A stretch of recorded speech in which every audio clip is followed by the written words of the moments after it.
Blog Talk Radio. Hello, everyone. Good morning. This is Laurie Smith on Blog Talk Radio. It is 5 o'clock here in the morning, Calgary, Alberta, Tuesday morning, October the 19th. I'm happy to be here.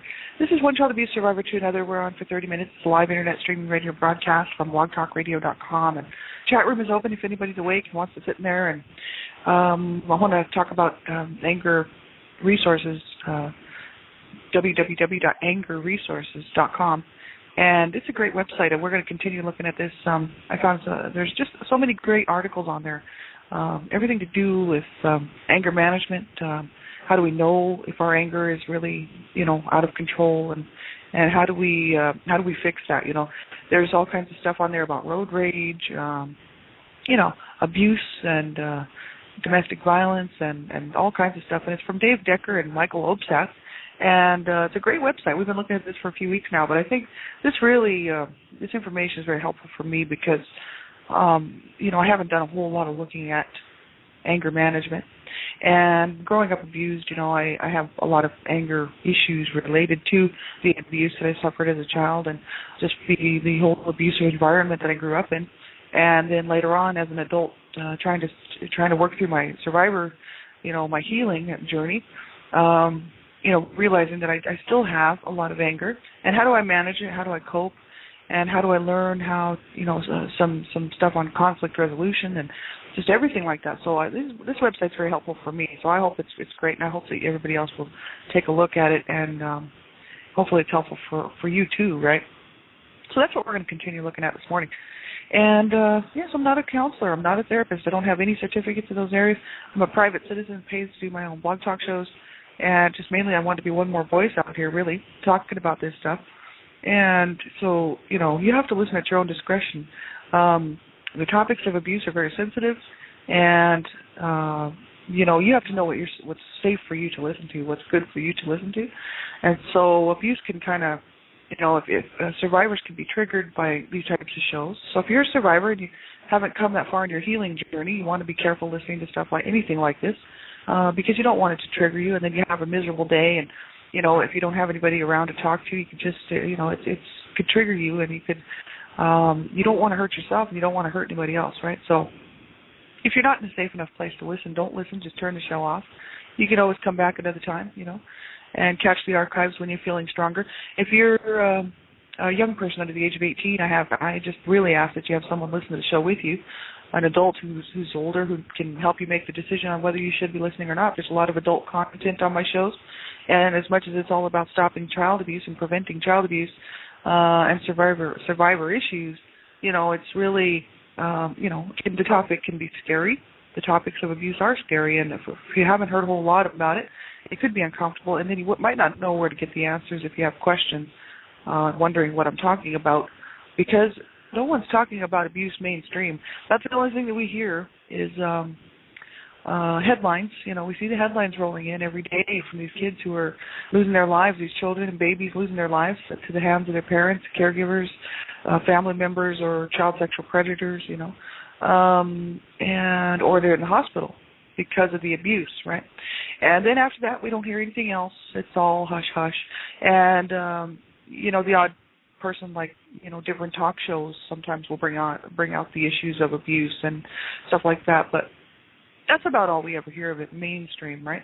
Otherwise, no one's talking about it. Mainstream society is not talking about it because nobody wants to talk about it. It's very disgraceful. It's very tragic what's going on in this country and what's going on around the world regarding, and it always has been an issue. It's not like it's new. It's been around since time began. So sadly enough, it's been hidden away for just, tens of thousands of years. And, we come to this point and we're like, okay, are we still in the dark ages? Are we still that barbaric?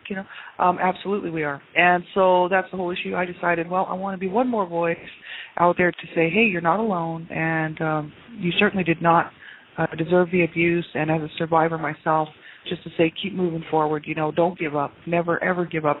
And, keep looking for that help, that hope, and help where you can find it. And so, whether it's counselor, therapy, group support, anything, whatever you have to do, crisis line, make sure you get some help, right? Don't suffer in silence and sadness and I did that for so long. That's why I want to be one more voice to say, hey, it's once I started reaching out, it really made all the difference because I got support, validation, and got a lot of support from people who had been there and who, were pulling me along, saying, hey, you can do this. We can do this, right? And that means everything to somebody who doesn't have a lot of support in their life, and there isn't a whole lot of support.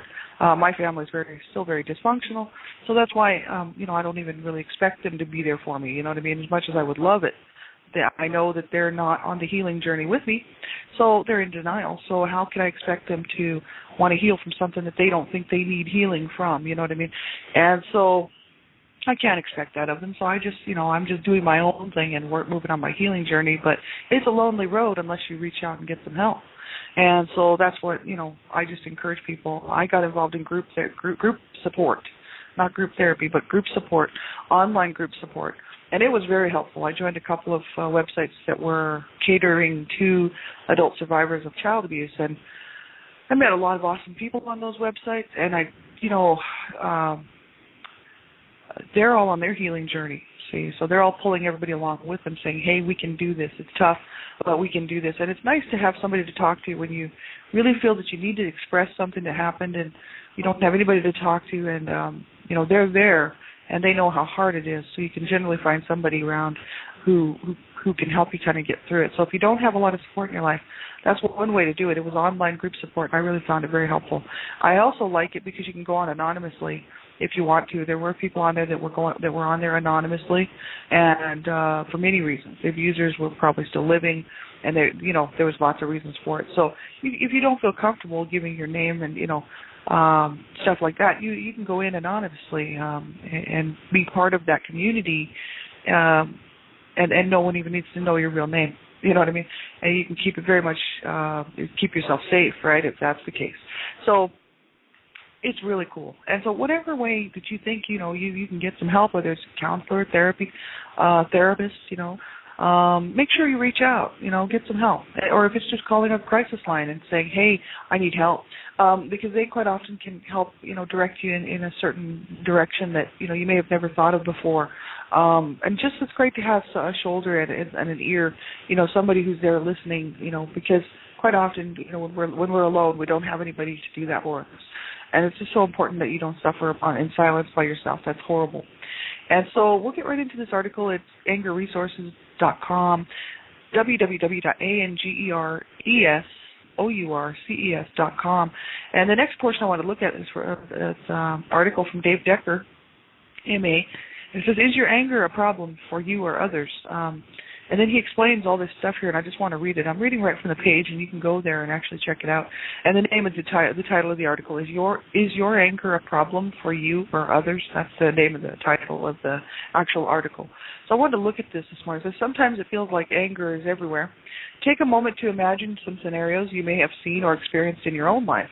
It says the parent who yells at and jerks her child by the arm in the grocery store, the driver who screams at you and flips you off when he thinks you're going too slow, or couples who verbally abuse and humiliate one another, all in the name of communicating their feelings. And it says, but is this really anger? My answer to that question is an emphatic no. After working in the mental health field with men, women, couples, and families for the past 30 years, in truth, anger is an emotion that everyone experiences. And it's a fact of life and a normal and natural human response. The behaviors noted above are in reality distortions and perversions of anger. So if we see people yelling at each other, jerking their kid's arm by the arm, and drivers who scream at us and flip us off, couples who verbally abuse and humiliate each other, those are, Dave Decker says, those are really distortions and perversions of anger. So they're not anger itself. They are distortions and perversions of anger. So we already kind of went over some of that. What are the distorted behaviors? Like, what are the distortions of anger? The emotion, right? And it's quite interesting to read that section. We already did that, but you can go back and take a look at that. It says anger as an emotion often serves as a warning signal that something important is happening that needs to be attended to. So it might be that you are feeling threatened. It could be that you are unable to control someone or something. It might mean that your wants, needs, and rights are not being adequately addressed or respected. Or it could mean that an old hurt from the past is being reactivated by a person or situation in the present. And so that's the whole issue. Anger is a natural response. It's a normal response, and it's just that these perversions and stuff and distortions of anger are what causes the problem. We just need to learn that anger is a natural response, and we need to learn how to, first of all, it's a warning signal. So it's alerting us to something. So if we're feeling angry, we really do have probably something going on that needs to be addressed, and that's our warning signal. Uh-oh, something's wrong. I'm getting angry, right? And it doesn't have to escalate out of control. That's the whole issue. And I think that's where the perversions and the distortions come in, is when it escalates out of control and we start hurting people or ourselves because we're angry. When anger is a perfectly normal response, we don't have to take it to the extreme and become abusive, right? But most people don't even know how to do that. Most people because we just grow up around these people who have never shown us how to do it. And that's why these type of websites are awesome, because they give you some options on, okay, then how do we do this? You know what I mean? And we haven't even got to that yet, right? This website's huge, and there's lots and lots of information on it. It's just so interesting. It's like we don't have to do that. We don't have to let it escalate out of control. It says anger as an emotion is a part of being human. It says how your anger affects you and others depends on the way it is handled. Your anger can build self-confidence, self-respect, and self-esteem and enhance your relationships with others, or it can create guilt and shame and destroy trust and intimacy with the people around you. It also has to do with how you experience and express it.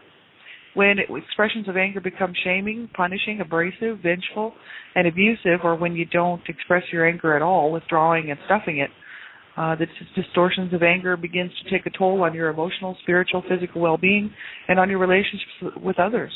And this is so true, because I know myself, just looking at my own situation, I was an angry person and used to express it outward. Then all of a sudden I started stuffing it, thinking, well, I don't want to hurt people, so I ended up hurting myself. And that's the whole thing, right? It's like if you don't deal with it, it's got to go somewhere. So it's either going to go out or it's going to go in. One way or another, we're going to have to deal with it. And if we never get any help with it, which is what I see a lot of people doing, because even myself, don't realize that there's this type of information out here that can help us kind of look at the whole thing. And then we have to be honest with ourselves, too. There's no sense in, trying to be like, well, I don't have any problems. It's like if we're going to heal from something, then we have to look at it all the way around, every angle, and then be honest with ourselves, right? As far as how our behaviors might affect other people and ourselves, right? So, I'm having to take a hard look at myself to do this, right? And that's why I'm using myself as an example, really, because I'm going through this right now. You know what I mean? So it's like, I'm trying to figure out myself, okay, how do we deal with this? Because I'm so used to violence and everything escalating out of control that I don't, or stuffing it, that I really never did learn how to properly handle my anger. So that's why I'm working on this right now. So we all need to probably work on it, everybody. I've seen lots of people using a lot of the stuff that Dave Decker and Michael Obsatz were talking about, as far as using it as almost like becoming punishing or demeaning, humiliating people just because of our anger, labeling people, just all that stuff, becoming vicious and violent. And, lots of people are like that. Road rage situations, getting out of control, people waiting in lines, getting upset, and just abusing people around them because they're not handling it properly, which is just ridiculous. We all need to learn how to handle our anger issues if we're going to have a healthy, decent life, It says, what are some signs that anger may have become a problem in your life? So take a look at the list below and see if what is discussed triggers any concerns for you about your own or someone else's anger. So that he lists a whole bunch of stuff. When it occurs too frequently, when it lasts too long, when the intensity is too great, when it disrupts relationships, when it interferes with getting things done or creates a problem for you on the job, when it restricts your ability to have fun and relax, when it begins to create physical symptoms, when it leads to guilt, remorse, shame, and low self-esteem, when it leads to throwing, hitting, or breaking things, when it leads to emotional, verbal, physical, and sexual abuse, when it leads to legal consequences, right? So he lists a whole bunch of stuff here, and we'll start looking at these, the signs that anger may have become a problem in our life, like when it occurs too frequently. He says here, there are plenty of justifiable reasons to get angry. Everyone gets frustrated and angry at times. But there are also lots of other times when anger is not useful or necessary. And if you find yourself stressed, tense, and angry much of the time, slow down and take a look at why this is happening. And he says, when it lasts too long, he says, when anger is prolonged, often by what or how you are thinking or brooding about it, your physical stress arousal is more difficult to handle, and it is more difficult to bring yourself back to normal levels. This means that you are continually on edge and that you literally set yourself up for further aggravation by many of the minor annoyances and inconveniences in your day-to-day life. So that's where I've been most of my life, you know what I mean? Because always had this built-in kind of anger issue going on, and then these little things would push me over the edge, you know? I mean, these little things that most people would just be like, look, that's not that big of a deal. You know, you just have to learn how to cope with it and deal with it. We're talking just anything from bills coming in, you know, that you can't really afford to pay, to something not going right, you know, not working out, you know, anything, any number of things can kind of push us over the edge if you're already at the edge. You know, that's the whole thing. If you keep yourself continually at the edge of that line, you know, then one more thing just is like it's the one that just topples the whole thing, and then then it's out of control, and you're just upset even more.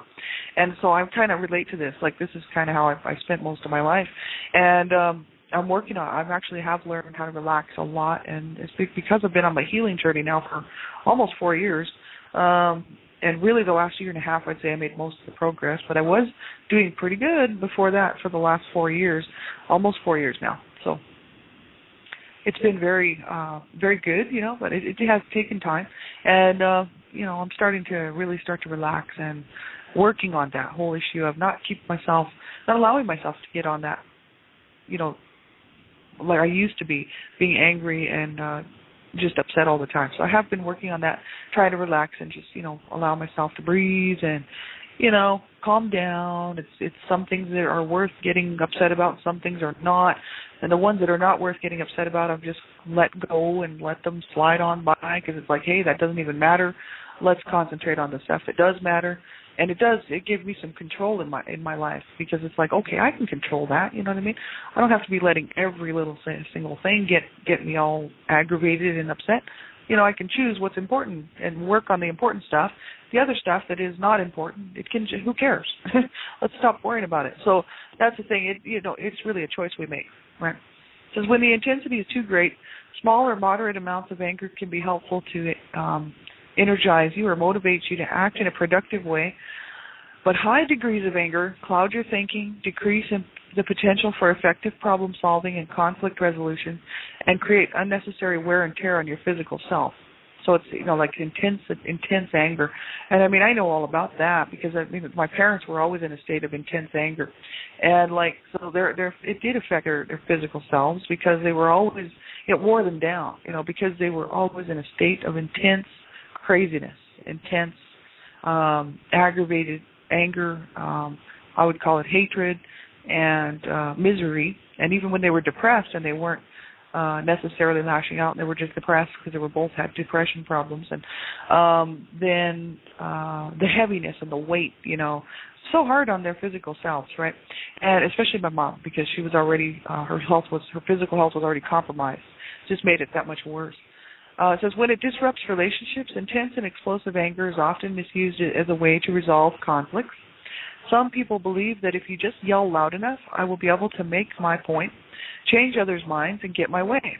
It says, in reality, this type of behavior creates hurt, resentment, fear, and intimidation in partners, children, and others. As a result, you may actually end up driving away the very people you say that you want to be close to. So when it disrupts relationships, when it's just so explosive, intense and explosive anger, is off. You know, it totally destroys families. This is exactly what I'm talking about. And the whole issue is when you brought up around that, that's the only really option that you've been given to show your anger, and you take that on as a behavior, because really it is a learned behavior. A lot of times with children, watching other, you know, the people that are supposed to be teaching them how to behave properly, by example, aren't doing what they should be doing, you learn how to do that. So my siblings and myself, that's how, when we're really upset with each other, we have no way to talk it out. it becomes this, you don't love me, and it becomes this huge, psychodrama. It's the end of the world, because that's how we lived our lives with our parents. Everything was the end of the world, with our parents, between each other and the children. Everything was the last straw, the end of the world. Very dramatic, very, my mom was like the biggest drama queen on the planet. And I think my dad you could classify him as the drama king. They were two of the most drama people I have ever seen in my entire lifetime. I've seen a few, but they don't even hold a candle to my parents, And when you grow up around that, it's absolutely ridiculous. It is so ridiculous because everything is blown out of proportion. Something that is so stupid and simple, like maybe somebody, my mom used to go into a fit of rage because my dad would turn the taps off and on. And when he was doing the dishes, like sometimes he would be doing the dishes, like, he wasn't like one of these abusers that was like, get me a beer and you're going to do all these dishes, right? He was just psychologically messed up. So he would quite often badger my mom, attack her. He was always trying to attack her sexually. And he was just abusive in that way. He was abusive, very abusive. But he wasn't one of these, I'm the man, you get me a beer and you do the dishes, right? I mean, he would be doing the dishes and he'd be running the taps and he'd be turning them off and on. And my mom would go from a state of, sitting at the kitchen table reading a book to a state of complete rage because he was turning the tap on and off. And before you knew it, she was throwing things at him, cursing at him, which would cause a fight. And the thing is that's how I grew up. You come in the house and close your door a little bit too loudly, you're slamming your door, so you get a beating. There was just escalated completely out of control. Now, I did slam the door, and I really, one time, and I actually did take a beating that actually could have broke my nose and could have broke my neck. But the thing is we're talking just normal stuff, leaving a towel sitting around, things like this. This is a total misuse of anger, letting it get so explosive and out of control.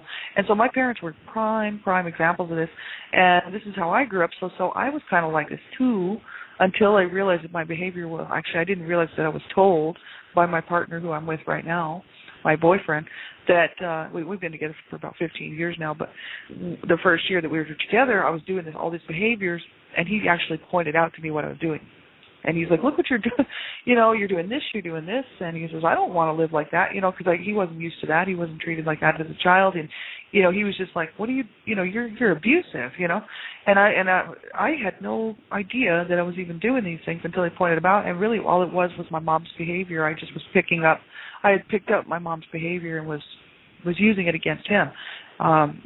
Explosive, intense anger and rage coming out at him for the stupidest things. So, we couldn't have a conversation without me throwing dishes around the kitchen. But that's how I grew up. My mom, there was no possible way you could have any kind of an escalated conversation that was getting out of control without either being physically abused, verbally abused, having things thrown at you, or she'd be threatening suicide, one or the other. So this is how crazy this kind of stuff can get. And I saw this in my friends as well, in their lives. And so this is just how I've seen, my whole life I've seen this stuff, right? And so it's horrible, and it is not a good way to live, It says this type of behavior creates hurt, resentment, fear, and intimidation in partners, children, and others. And it says, as a result, you may actually end up driving away the very people you say that you want to be close to. And I mean, even my family, we can't even have an argument because it escalates so out of control that we're screaming at each other. Because we have never learned how to talk to each other on a regular plane, bringing out issues, saying, we need to deal with this. This is obviously hurting me. It's hurting you. Let's sit down and talk about how we can not hurt each other, instead of screaming and it escalating to the point where, you don't even want to face that person because you know what's coming. And that's why I've cut my sister off right now, because I know that I'm going to start screaming at her. She's going to start screaming at me. I'll be screaming first because I'm the one that's mad right now. And I'll be screaming first, and then she'll start screaming, and then we won't talk for another 6 months. So basically what I'm doing is just not talking to her for 6 months because I'm taking a break because I don't want to say things that I don't mean. I don't want to say these hurtful things to her and hurt her feelings because we can't talk it out. because I already know how we treat each other. See, we've been treating each other this way our whole lives, so nothing's going to change just because I'm working on my anger issues doesn't mean she's working on hers. And so that's the problem, right? It's like I'm working on mine, and I'm willing to try it, but she's not working on hers, so it's going to become escalated to the point where she's going to be, you don't love me, you don't love Kimberly, you're just this and you're just that, and I just know it because I've heard this my whole entire stinking life, you know what I mean? So this is where, hey, if we're not all on the same page within our own dysfunctional families, this is what I was talking about yesterday, is that, hey, I got to move forward, and I can't move back into those behaviors anymore. So, I've kind of had to put a wall up between me and my dysfunctional family for now until I can get a lot more confident of what I'm doing and actually talk to them and know that I'm not going to escalate out of control and say things I don't mean and completely blow off the handle and tell them to get out of my life completely. So I'm taking a breather because I need a break because I know exactly where this will go. It says that when it interferes with getting things done or creates problems for you on the job, that's when you know anger is a problem. Intense anger makes it more difficult to concentrate and harder to focus on and accomplish projects you want to do at work or at home. Explosive anger will also cause coworkers to shy away from you, limits your creativity on the job, and may even lead to quitting jobs abruptly or being suspended or even terminated at work. And, I talked a little bit about that yesterday. I had problems with anger at work too, everywhere in my life. Didn't matter where I was. And I was the one who was behaving badly because it would explode and get out of control and because I didn't know how to control my anger. So that's the whole issue is I didn't know how to not be like that, right? So as a young person, like in my 20s and late teens, right? So I've had to do a lot of work on that, because I don't like to be around people like that, And so that's what made me sort of stop doing that was because I realized, hey, I don't like to be treated like this, so maybe I need to keep a check on it. So then I started stuffing my anger, right? And so that's not good because then, okay, I was cool with everybody else, but then at home I was wanting to self-injure or kill myself. So this is the thing, right? The stuffing the anger is no good either. There has to be an answer. And I know there is, and it's on these web pages here.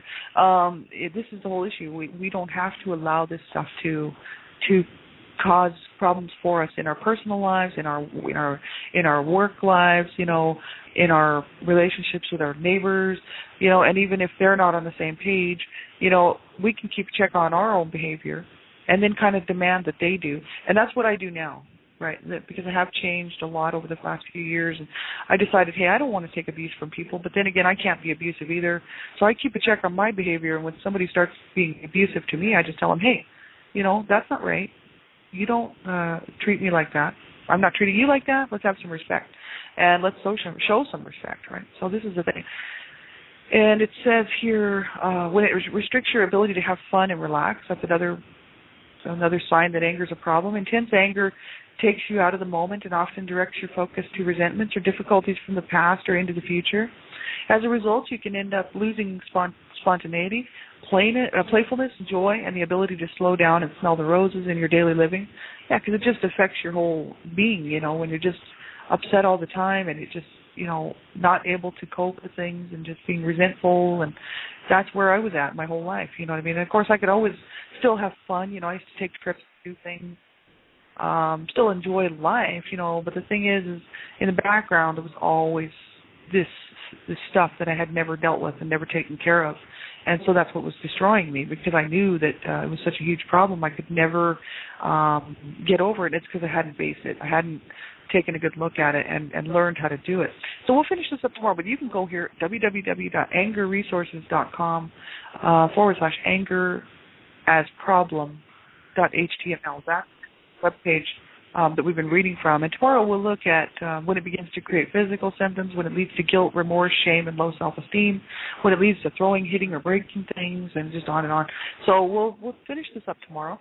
And have a great day, everybody. If you need any of the resources that I've been talking about or you need any information, let me know. And have yourself a good day. Make sure you just reach out and get some help. And, we deserve to heal. We did not deserve that abuse, so we certainly don't deserve to let that destroy our lives any further. And that's where I decided, hey, I didn't deserve that in the first place. and I'm going to get some help one way or another. And so whatever you do, make sure that you get some help and don't suffer in silence, right? Take care of yourselves, everybody. Have a really good day. Bye-bye.